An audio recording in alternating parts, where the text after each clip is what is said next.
ke Pekanbaru memakan gulai, minumannya es laksamana. Sebelum presentasi ini saya mulai, salam hangat untuk semuanya. Assalamualaikum warahmatullahi wabarakatuh. Perkenalkan, nama saya Monica Sharon dengan nomor induk mahasiswa 21021351195. Saya merupakan mahasiswa aktif Prodi S1 Akuntansi Fakultas Ekonomi dan Bisnis Universitas Riau. Pada kesempatan kali ini, saya akan memaparkan beberapa materi tentang budaya Melayu Riau. Selamat menyaksikan. Baik, langsung saja kita masuk ke materi yang pertama, yakni Kerajaan-Kerajaan Melayu di Riau. Kerajaan Melayu di Riau terbagi atas dua periode. Yang pertama, Kerajaan Melayu Kuno, dan yang kedua, Kerajaan Melayu Era Kolonial. Bagian pertama, Kerajaan-Kerajaan Melayu Kuno. Di sini ada Kerajaan Kandis. Kerajaan Kandis merupakan salah satu kerajaan tua yang pernah ada di Riau. Belum dapat diketahui secara pasti tahun berapa kerajaan ini didirikan. Daerah kekuasaan Kerajaan Kandis diperkirakan meliputi daerah Kuantan sekarang ini, yaitu mulai dari Hulu Batang Kuantan negeri Lubuk Ambacang sampai ke Cerenti. Ibu kota Kerajaan Kandis adalah Padang Candi, dan kerajaan ini bercorak Hindu-Buddha. Yang kedua, Kerajaan Katangka. Kerajaan Katangka diperkirakan berdiri di dekat Muara Takus. Sebutan Katangka itu sendiri dapat bermakna sebagai bangunan yang berbentuk stupa. Dalam kaitan ini, motif bangunan dituangkan dalam bentuk anyaman dan disimpan di katang atau katang-katang. Yang ketiga, Kerajaan Sriwijaya. Pusat Kerajaan Sriwijaya sebenarnya masih diperdebatkan banyak orang. Ada yang bilang di Thailand, Jawa, Palembang, dan Muara Takus yang kini menjadi daerah administratif Kabupaten Kampar, Provinsi Riau. Salah seorang pakar menyebutkan, semula Sriwijaya berada di pantai timur Semenanjung Melayu atau Malaysia sekarang, kemudian pindah ke Muara Takus. Yang keempat, Kerajaan Kuantan. Kerajaan Kuantan pada dasarnya merupakan kelanjutan dari Kerajaan Kandis itu sendiri. Pada masa Kerajaan Kuantan, ibu kota dipindahkan dari Padang Candi ke Sintuo, yaitu suatu tempat di seberang kota Teluk Kuantan sekarang. Yang kelima, Kerajaan Keritang. Kerajaan Keritang terletak di pinggir Sungai Gangsal. Kata Keritang diperkirakan berasal dari kata itang. Itang adalah sejenis tumbuhan yang banyak terdapat di sekitar Sungai Gangsal. Yang keenam, Kerajaan Gasip. Kerajaan Gasip atau Siak Gasip diperkirakan telah berdiri pada abad ke-15 atau 14 Masehi. Pusat Kerajaan Gasip terletak di tepi sebuah anak sungai yang bernama Gasip. Tempat ini berada di hulu Kuala Mandau sekarang ini. Kerajaan Gasip menguasai wilayah sepanjang Sungai Siak, mulai dari paling hulu yaitu di Bukit Seligi Tapung sampai Bukit Langa Tapung Kanan. Yang ketujuh, Kerajaan Segati. Kerajaan ini terletak di hulu Sungai Segati, di tepi Sungai Kampar. Pusat kerajaan pertama kali terletak di Tanjung Bungo, tapi kemudian dipindahkan ke ranah Gunung Setawar di hulu Sungai Segati. Yang kedelapan, Kerajaan Pekantua. Kerajaan ini berdiri di hulu Sungai Pekantua, Pelalawan. Kerajaan ini berdiri pada penghujung abad 14 Masehi. B. Kerajaan-Kerajaan Melayu Era Kolonial. Yang pertama ada Kerajaan Gunung Sahilan. Kerajaan Gunung Sahilan diperkirakan berdiri pada abad ke-16 Masehi. Wilayahnya dibagi menjadi 3 rantau, yaitu Rantau Daulat, Rantau Indo-Ajo, dan Rantau Andiko. Yang kedua, Kerajaan Tambusai. Kerajaan ini merupakan kerajaan tua di Tanah Rokan. Ibu negerinya terletak di Dalu-Dalu. Tidak diketahui pasti kapan berdirinya, namun diperkirakan setelah masuknya Islam di daerah ini. Yang ketiga, Kerajaan Indragiri. Kerajaan Indragiri dapat dikatakan merupakan kelanjutan dari Kerajaan Keritang. Sebagai ibu kota, dipilih suatu tempat yang terletak di tepi sungai di wilayah Pekantua. Nama Indragiri berasal dari nama anak sungai tempat didirikannya kerajaan ini, yaitu Sungai Pangandalan Riri. Daerah kekuasaan kerajaan ini mulai dari Batu Rijal, sepanjang Sungai Indragiri, Sungai Gasal, dan Keritang. Yang keempat, Kerajaan Rambah. Kerajaan Rambah didirikan di daerah Pasir Pangarayan, yaitu di negeri Rambah. Daerah ini termasuk ke dalam daerah kekuasaan Kerajaan Tambusai. Yang kelima, Kerajaan Kunto Darussalam. Kerajaan ini berdiri setelah Kerajaan Tambusai. Pusat kekuasaannya terletak di Kota Lama. Kerajaan Kunto Darussalam merupakan pusat daerah penyebaran Islam di daerah Rokan. Yang keenam, ada Kerajaan Kepenuhan. Kerajaan Kepenuhan didirikan setelah Kerajaan Tambusai berkembang dengan pesat. Ibu negerinya terletak di Kota Tengah. Tidak ada catatan pasti atas berdirinya kerajaan ini, namun diperkirakan berdiri pada penghujung abad ke-19. Yang ketujuh, Kerajaan Rokan Empat Koto. Pada sekitar abad ke-14, terdapat sebuah kerajaan yang berpusat di kota lama, yaitu Kerajaan Rokan. Ada pendapat yang mengatakan bahwa perkataan Rokan berasal dari kata Rokana, yang berarti rukun dan damai. Yang kedelapan, Kerajaan Pelalawan. Kerajaan Pelalawan merupakan kelanjutan dari Kerajaan Pekan Tua. Penamaan Pelalawan diambil dari kata lalau, yang berarti tempat yang sudah dicadangkan. Yang kesembilan, Kerajaan Siak Sri Indrapura. Siak Sri Indrapura merupakan sebutan bagi sebuah kerajaan yang terletak di tepi Sungai Jantan atau sekarang disebut dengan Sungai Siak. Kerajaan ini berdiri pada tahun 1723. Pada masa kerajaan inilah Pekanbaru mulai dikembangkan. Nama Siak berasal dari nama jenis tumbuhan yaitu siak-siak. Puncak kerajaan ini terletak di Buantan. Yang ke-10, Kerajaan Riau Lingga. Kerajaan Riau Lingga terletak di Pulau Lingga. Didirikan pada tahun 1824 oleh Sultan Abdul Rahman Muazzam Shah. Selanjutnya yang kedua, adat dan adab Melayu di Riau. Sebelum kita masuk lebih dalam mengenai materi ini, ada baiknya kita mengetahui terlebih dahulu apa itu adat dan apa itu adab. Adat adalah kebiasaan yang sudah menjadi identitas komunitas suatu suku dalam menuruti aturan dari hasil kesepakatan bersama suatu komunitas tersebut untuk mengatur aktivitas anggotanya dalam hubungan dengan pencipta, sesama manusia, dan lingkungan. Sedangkan adab adalah segala bentuk sikap, perilaku, atau tata cara hidup yang mencerminkan nilai sopan santun, kehalusan, kebaikan, budi pekerti, atau akhlak.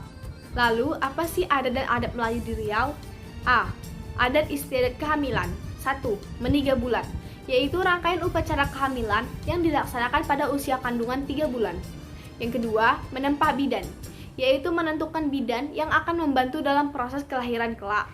Yang ketiga, lenggang perut atau melenggang perut, yaitu upacara kehamilan yang dilakukan pada bulan ke-7 untuk perempuan yang mengandung anak pertama.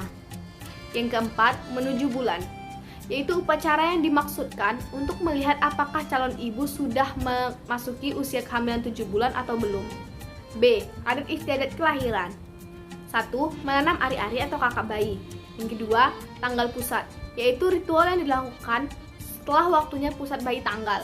Yang ketiga, naik buayan, merupakan rangkaian upacara yang dilakukan untuk tradisi yang ada di masyarakat Langgam, Pelalawan. Naik buayan dilalui dengan berbagai prosesi, yaitu menjajah air atau menjajah air, menjajah tanah, membayar utang bidan, dan bertindik bagi anak perempuan, serta turun mandi, timbang utang, dan sunat rasul. C. Adat istiadat balik. Yang pertama, mengasah gigi, yaitu tradisi yang diharapkan mampu membuat gigi yang tidak beraturan menjadi beraturan dan yang tidak rata dapat dibetulkan sebaik mungkin.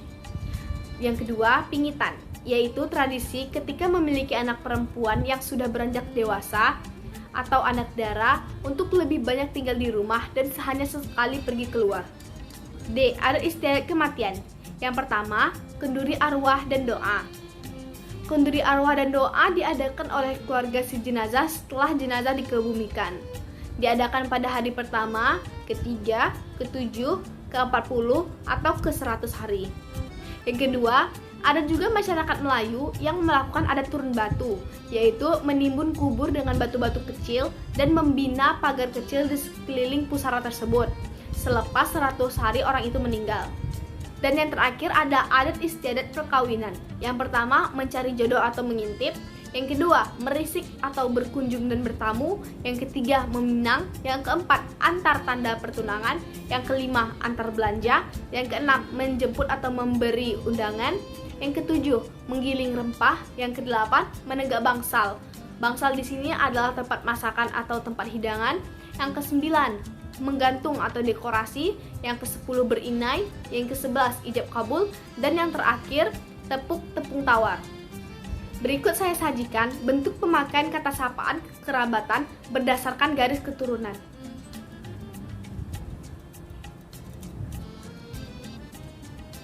Dan berikut juga bentuk pemakaian kata sapaan kekerabatan berdasarkan garis perkawinan di Melayu.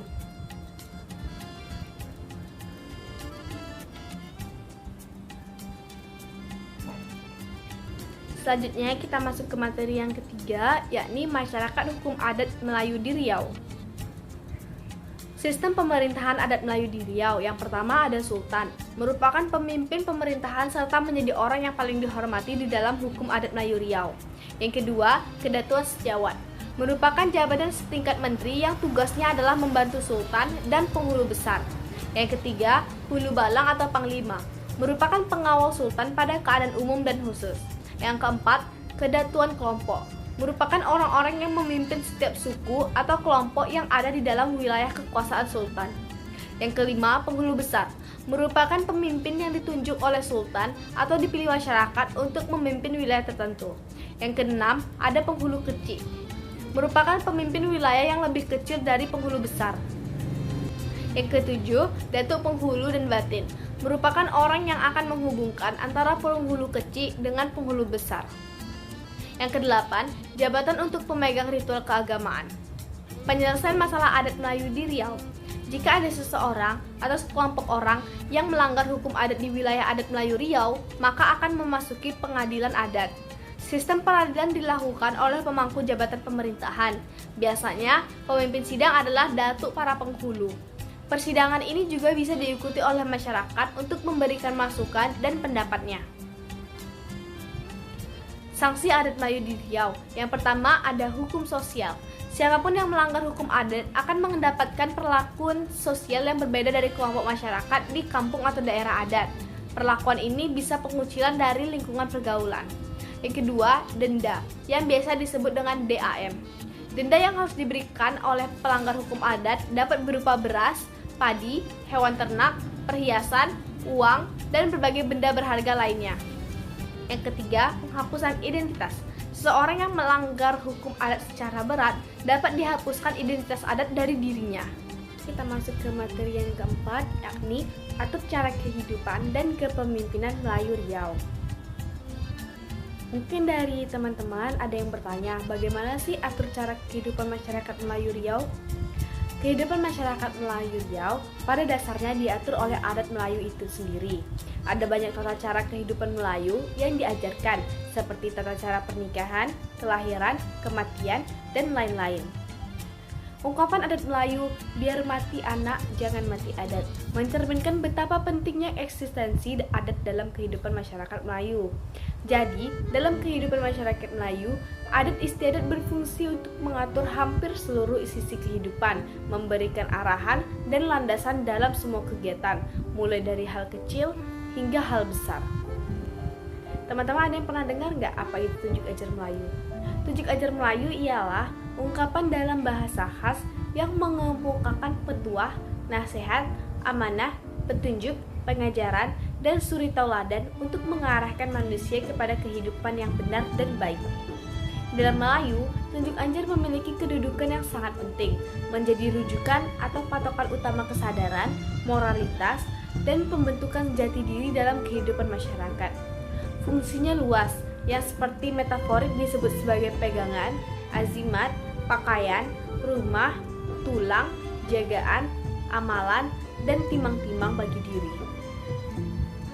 Beberapa isi tunjuk ajar Melayu, yaitu takwa kepada Tuhan, ketaatan pada ibu dan bapak, taat setia kepada pemimpin, kebersamaan, gotong royong, tegang rasa, keadilan dan kebenaran, bertanam budi dan membalas budi, serta musyawarah dan mufakat. Selanjutnya, kepemimpinan Melayu Riau. Peran pemimpin di Melayu Riau yaitu 1. Memberi kata putus atau keputusan. Yang kedua, meminta keadilan. Yang ketiga, memperbaiki. Kemudian, sifat pemimpin di Melayu Riau, yang pertama sidik atau jujur, yang kedua amanah atau dapat dipercaya, yang ketiga tablik atau dapat menyampaikan, dan yang terakhir fatonah atau cerdas. Selanjutnya, pakaian batin, yaitu sifat-sifat dan kesadaran asas yang ada atau diadakan pemimpin di Melayu Riau.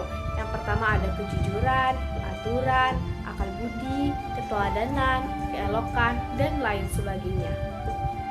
Untuk materi yang kelima, bahasa dan tulisan Melayu Riau. Keistimewaan bahasa Melayu Riau. Yang pertama, bahasa resmi. Walau di daerah penjajah Belanda, bahasa Melayu tetap digunakan sebagai bahasa resmi antara pihak Belanda dan raja-raja serta pemimpin rakyat kala itu. Kenyataan itu menunjukkan bahwa bahasa Melayu standar Riau Lingga telah menyebar dan sangat disukai oleh seluruh penduduk Kepulauan Nusantara. Yang kedua, bahasa Melayu menjadi bahasa persatuan. Perkembangan bahasa Melayu di wilayah Nusantara memengaruhi dan mendorong tumbuhnya rasa persaudaraan dan persatuan bangsa Indonesia. Para pemuda Indonesia yang tergabung dalam perkumpulan pergerakan secara sadar mengangkat bahasa Melayu menjadi bahasa Indonesia, yang menjadi bahasa persatuan rakyat Indonesia. Selanjutnya, Melayu itu sangat identik dengan tulisan Arab Melayu. Arab Melayu adalah aksara utama dalam penyebaran di Nusantara yang sepantun dengan dakwah syiar agama Islam pada abad ke-12 Masehi. Disebut Arab Melayu karena merupakan huruf-huruf Arab yang disengaja diubah untuk mewakili bunyi bahasa Melayu.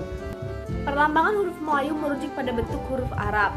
Setiap huruf merupakan huruf tambahan untuk mewakili bunyi bahasa Melayu. Walaupun ada tambahan, namun setiap huruf harus merujuk pada rujukan utama, yakni bahasa Arab tadi. Maka dengan demikian, huruf Arab Melayu terdiri atas 3 jenis, yakni huruf hijaiyah, huruf elah atau ilah, dan huruf Melayu. Berikut saya paparkan tentang tulisan dan contoh Arab Melayu. Selanjutnya kita lanjutkan ke materi yang ke-6, yakni kesenian Melayu Riau. Kesenian Riau adalah merupakan kesenian yang terdapat di wilayah Riau. Salah satu kesenian Nusantara ini paling kental dengan budaya Melayu, sehingga layak kiranya jika kesenian Riau disebut sebagai pusat budaya Melayu dunia dan menjadi tujuan utama pelacakan sumber budaya Melayu. Letak geografis Riau sebagai markas besar dari kesenian Riau yang berada pada jantung perlintasan bahari membuat wilayah ini telah ramai dikunjungi masyarakat asing sejak zaman dahulu. Yang pertama, seni tari. Tarian dalam kebudayaan Melayu mengandung aspek gerak, irama, dan nyanyian. Biasanya diperuntukkan dalam upacara adat, upacara ritual, keberhasilan panen, menyambut tamu-tamu penting, ataupun sekedar untuk mempererat pengalaman dan meramaikan peristiwa penting. Di Riau sendiri, seni tari dibedakan menjadi 2, yaitu A. Tari sakral. Tari sakral yaitu jenis bentuk tarian yang pementasannya selalu dihubungkan dengan suatu upacara keagamaan tertentu, contohnya tari zapin dan lain-lain. B. Tari profan, yaitu seni tari yang luhur dan tidak tergolong tari sakral, berfungsi sebagai seni hiburan, contohnya tari olang-olang dan tari makyong. Yang kedua, seni ukir. Seni ukir Melayu merupakan ungkapan dinamika kehidupan masyarakat dalam menerjemahkan alam dan menuangkan dalam karya-karya seni. Biasanya, seni ukir Melayu menghiasi berbagai ornamen rumah-rumah Melayu, seperti jendela, pintu, tangga, serta pakaian dan lainnya. Secara umum, seni ukir Melayu dibagi menjadi 5 macam, yaitu A. Haut relief atau relief tinggi, B. Demi relief atau relief setengah tinggi, C. Bas relief atau relief rendah, D. Relief enclosed atau relief tenggelam, E. Ajor atau ukiran kerawang. Yang ketiga, seni musik. Musik Melayu adalah aliran musik tradisional yang bermula dan berkembang di wilayah pantai timur Sumatera, Kalimantan, dan Semenanjung Malaya. Musik ini biasanya dinyanyikan oleh orang-orang dari suku bangsa Melayu yang tidak jarang diiringi pula dengan tarian khas Melayu setempat. Yang menarik dari aliran musik ini terletak pada susunannya yang terdiri dari lirik lagu yang mengandung syair disesuaikan dengan kehidupan sehari-hari dengan penuh tunjuk ajar atau pesan moral, diisi dengan suara atau vokal khas cengkok Melayu dan aransemen musik yang tersusun rapi. Macam-macam lagu dari Melayu Riau, yang pertama ada Lancong Kuning, kedua Soleram, yang ketiga Lenggam Melayu, yang keempat Zapin Laksamana Raja di Laut, yang kelima Zapin Pantai Solok. Contoh alat musik dari Riau ada gambus, rebana ubi, gong, nafiri, dan rambang camar. Yang keempat, seni teater. Teater adalah istilah lain dari drama, tetapi dalam pengertian luas, teater adalah proses pemilihan teks atau naskah, penafsiran, penggarapan, penyajian, atau pementasan dan proses pemahaman atau penikmatan dari publik atau audiens. Contoh seni teater dari Riau ada makyong dan teater bangsawan. Yang kelima, seni rupa. Secara umum, Seni rupa di Riau lebih banyak kepada flora, namun ada pula abstraksi fauna dan berbagai benda angkasa. Sedangkan untuk hewan dan manusia sudah sangat jelas dilarang dalam Islam. Dari dasar kemelayuan yang bertumpu pada Islam, perkembangan seni rupa Melayu lebih terarah pada syariat. Seni rupa yang berkembang di Riau dibubuhkan dalam media seperti ukiran, anyaman, tenun, dan juga relief. Selanjutnya kita masuk ke materi yang ketujuh, yakni tradisi lisan dan tulis Melayu Riau. A. Tradisi lisan. Tradisi lisan ini disampaikan secara turun-temurun dari satu generasi ke generasi berikutnya. Pesan atau kesaksian itu disampaikan melalui ucapan, pidato, nyanyian, dan dapat berbentuk pantun, cerita rakyat, nasihat, balada, atau lagu. Ciri-ciri tradisi lisan. Yang pertama, pewarisan dan penyebaran dilakukan secara lisan. Yang kedua, memiliki sifat menurut tradisi. Yang ketiga, terdapat bentuk dan varian yang berbeda. Yang keempat, tidak diketahui pengarang atau penciptanya. Yang kelima, memiliki bentuk yang berpola. B. Tradisi tulisan. Tradisi tulisan yaitu penyampaian sejarah melalui tulisan. Tulisan yang berupa naskah itu dipandang sebagai cipta sastra karena teks yang terdapat dalam naskah itu merupakan suatu keutuhan untuk mengungkapkan suatu pesan. Pesan yang terbaca dalam teks secara fungsional berhubungan erat dengan filsafat hidup masyarakat penduduknya. Teks tulisan dapat berupa tulisan tangan, tetapi dapat pula tulisan cetakan. Fungsi tradisi lisan dan tulisan, yang pertama sebagai hiburan, yang kedua sebagai pendidikan, 3. Untuk mengenang masa lalu, 4. Sebagai solidaritas dan kebersamaan, yang kelima sebagai religius. Contoh tradisi lisan dan tulisan di Melayu Riau. Yang pertama ada syair. Syair merupakan suatu bentuk puisi tradisional Melayu yang terdiri dari bait atau syair 4 baris. Yang kedua ada makyong. Makyong adalah seni teater tradisional masyarakat Melayu yang sampai sekarang masih sangat digemari dan sering dipertunjukkan. Yang ketiga ada pantun. Pantun merupakan bentuk puisi dalam kesastraan Melayu yang paling luas dikenal. Yang keempat ada gurindam. Gurindam adalah salah satu bentuk puisi Melayu lama yang terdiri dari 2 baris kalimat dengan irama akhir yang sama, yang merupakan satu kesatuan yang utuh. Yang kelima ada talibun.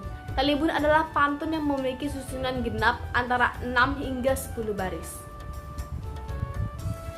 Langsung saja kita masuk ke materi yang ke-8, yakni sistem ekonomi masyarakat Melayu. Dalam sistem ekonomi masyarakat Melayu, terdapat 2 kegiatan yang sangat terkenal. Yang pertama ada tapak lapan. Tapak lapan merupakan sebutan khusus untuk menjelaskan kegiatan ekonomi yang dilakukan orang Melayu yang menunjukkan jenis pekerjaan sebagai sumber pendapatan keluarga Melayu.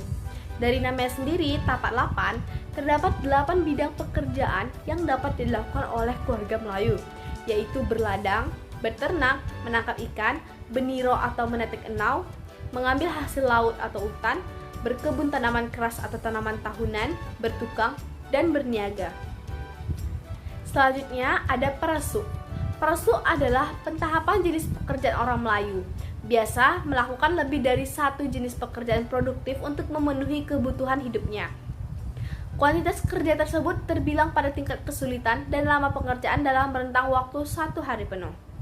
Masyarakat Melayu melazimkan sekurang-kurangnya ada 5 tahapan peresuk yang dilakukan dalam sehari semalam. Tentunya diselingi dengan istirahat, ibadah, dan aktivitas non-kerja lainnya. Peresuk yang pertama yaitu menakik getah atau memotong karet. Dilakukan setelah sholat subuh, saat pagi lawa terbang sampai matahari naik sepenggalah. Untuk peresuk yang kedua, selepas menakik, dilanjutkan dengan pekerjaan semisal memetik buah kopi ke kebun, menjenguk air nira, dan lain-lain yang berlangsung hingga menjelang sholat zuhur. Lalu, untuk peresuk yang ketiga, sesudah zuhur dan makan siang, ada yang melakukan pekerjaan lain, misalnya mengambil daun rumbia hingga masuk sholat asar. Untuk peresuk yang keempat, setelah asar dilanjutkan dengan mengolah daun rumbia untuk dijadikan atap atau menumbuk kopi yang sudah dijemur dan sebagainya. Dan peresuk yang terakhir atau yang kelima, di malam hari ada yang menganyam tikar pandan atau membuat kerajinan lainnya. Konsep tersebut menggambarkan aktivitas harian orang Melayu tampak lebih aktif dan rajin bekerja dengan durasi pekerjaan 13 hingga 17 jam. Kemudian materi yang terakhir atau yang ke-9 yaitu ekonomi dan etos kerja masyarakat Melayu era global. Ragam ekonomi kreatif yang dimiliki masyarakat Melayu Riau. Nah, sebelum kita masuk lebih jauh ke materi tersebut, ada baiknya kita terlebih dahulu mengetahui apa sih ekonomi kreatif itu. Ekonomi kreatif adalah salah satu sektor perekonomian yang menggunakan ide dan pengetahuan berkonsep kreativitas dari manusia yang berperan sebagai faktor produksi utamanya. Ekonomi kreatif memiliki dasar ide manusia yang tergolong baru, unik, dan inovatif. Konsep perekonomian ini lebih mengutamakan kreativitas, ide, dan pengetahuan diri sumber daya manusianya. Dalam perkembangannya, ekonomi ini telah terbukti dapat memajukan perekonomian yang salah satunya di negara kita, yakni Indonesia. Ragam ekonomi kreatif yang dimiliki masyarakat Riau. Di bidang pariwisata, contohnya ada Ulu Kaso dan Candi Muara Takus. Di bidang kuliner ada Roti Jala, Bolu Kemojo, dan Lempung Durian. Di bidang kriya ada tenun songket dan tenun lojo, dan di bidang pertunjukan ada pertunjukan kompang dan tari zapin. Selanjutnya, bagaimana sih etos kerja masyarakat Melayu Riau? Masyarakat Melayu dulunya memiliki etos kerja yang disebut semangat kerja yang tinggi, yaitu semangat yang mampu mengangkat harkat dan martabat kaumnya untuk duduk sama rendah, tegak sama tinggi dengan masyarakat dan dengan bangsa lain. Sedangkan untuk etos kerja masyarakat Melayu yang lazim disebut dengan pedoman kerja Melayu. Dengan modal pedoman kerja Melayu tersebut, masyarakat Melayu mampu membangun negeri dan kampung halaman. Mereka juga mampu mensejahterakan kehidupan masyarakat dan menghadapi persaingan. Sekian yang dapat saya sampaikan. Apabila ada kesalahan dan kekhilafan, saya mohon maaf. Semoga apa yang saya sampaikan dapat bermanfaat bagi kita semua. Terima kasih atas perhatiannya. Wassalamualaikum warahmatullahi wabarakatuh.